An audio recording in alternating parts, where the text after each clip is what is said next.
at the Jewish Community Center of Metropolitan Detroit, now known simply as the J. They, of course, have the Janis Cherrick Gallery and celebrate so much of our local art and our history in the greater West Bloomfield area, Metro Detroit, and beyond. One of the many ways that they celebrate our art and our history is to bring in experts in those fields to discuss both and how they tie back to our community. Joining us now is one of those individuals that they are bringing in very soon at the J. Wendy Evans is an art historian and joins us now on the Splash Live. Wendy, thank you for being with us. Hello. Nice to be here, Tyler. Yeah, nice to see you as well. You're a longtime contributor to the Detroit Institute of Arts, who is partnering with the J for an upcoming discussion Thursday this week. You'll be talking about the Art Institute of Chicago. Now, of course, Chicago, a long ways away from us here in Metro Detroit, but there's a lot of art connections between Detroit and other cities like Chicago in the Midwest. Well, we're not that far away from Chicago. If you fly, you get there the same time you leave because of the time change, but it's just a drive away. So it's a place that a lot of Detroiters have been to. And yes, there are connections because, like Chicago, the DIA, and I should stress I'm not talking today or at the J on behalf of the DIA, although I'm a longtime volunteer there. They're similar. Both of us are multicultural institutions with a collection that spans the globe and the centuries. So there are similarities, but we have some different strengths. Their particular strength is late 19th century Impressionist and post-Impressionist art, thanks to a lot of their collectors who were very generous in donating works. They have a world-renowned American art collection, but I'll be talking about the whole range of works that they have. And you're doing this talk at the J of Metropolitan Detroit, which is located right here in West Bloomfield. It's on Maple Road. That will be on Thursday from 11 a.m. until 12 noon. And this is an opportunity to get people a better understanding of the connections between art, history, culture, and our local community. And those subjects, they have so many overlappings, but they're very different in their own ways. So as an art historian yourself, what are some of the key ways you see those three elements, art, history, and culture, kind of coinciding? Oh, absolutely. Well, art history really is all of those. It covers everything from math and engineering to culture to history. And what I hope to do in all my talks, and I give talks at the J fairly regularly, have for quite a few years. What I hope to do is whenever we're looking at a work of art, help people to see, help people to look, so that what they learn looking at one piece, they can transfer to looking at others. And I always encourage them to come down to the DIA because we have a fantastic collection in our own city. And you mentioned the connections between art and meaning and art and storytelling, but you're an art historian, and so you're also connecting not only the history of art, but art and its connection to history. What does art in so many different forms tell us about our history and our connection to our past? Oh, so much.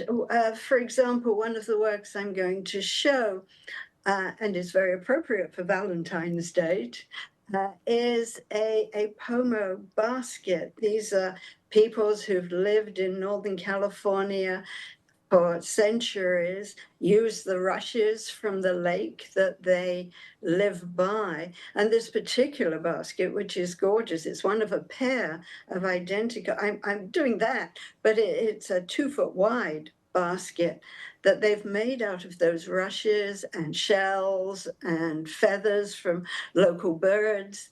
We're learning about their culture, which is part of our history here in America. Why it's important for Valentine's Day is the baskets were gifts to women on their betrothal. So they're love gifts, if you like. Very appropriate for Valentine's Day. Yeah, yes, indeed. And this is happening, one of your upcoming talks happening on Thursday this week. So the day after Valentine's Day, even more apropos, Chicago, a city for art lovers is the name of the presentation. It's happening right here in Metro Detroit at the J of Metropolitan Detroit from 11 a.m.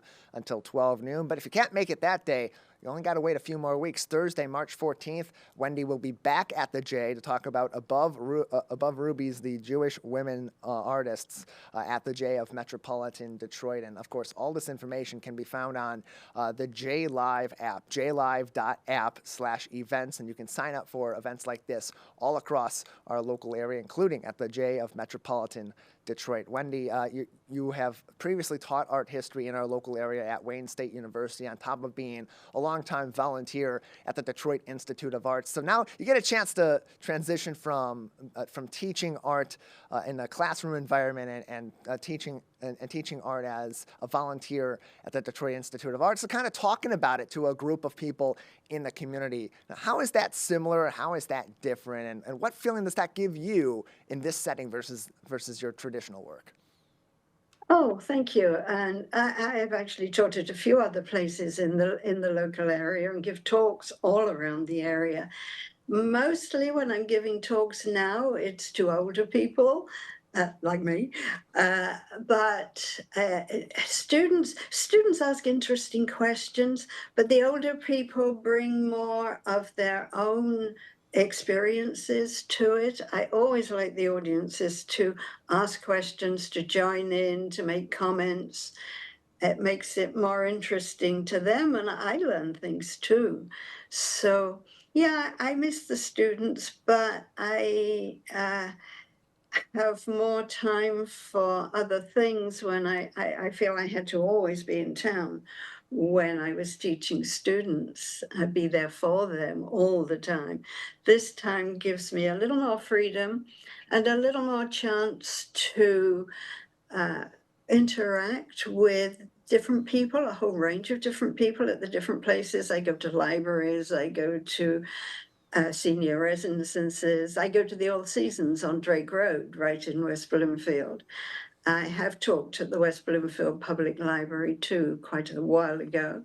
So it's always interesting, and it gives me a chance to talk on so many different subjects, which I didn't have when I was teaching.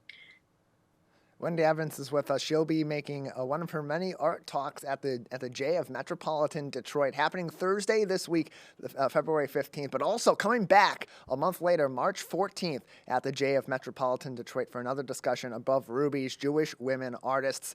It costs $10 per lecture, and you can RSVP through the J Live app or by contacting Rosa Chesler at rchesler@jccdet.org or by calling 248-432-5418. Wendy, you mentioned your students always asking inquisitive questions that got the conversation going. So for those that are attending these events, whether they attend later on this week or they go to your next discussion at the J in March, how can they best prepare to come in and get the most out of these talks and learn all the interesting stuff they can about Chicago as an art city and other topics you'll be discussing? Remember to bring their glasses so they can see the images. Looking is most important. And if you don't see very well, sit near the front. I always describe the works, though, in great detail. I do have some people who have sight problems. It's not uncommon as you get older. I should stress, by the way, that the JCC, although it's a Jewish based organization, they welcome anybody to the talks they give or to the J for the other activities they do. We get a fascinating group who come and talk. Some of them have listened to me for years.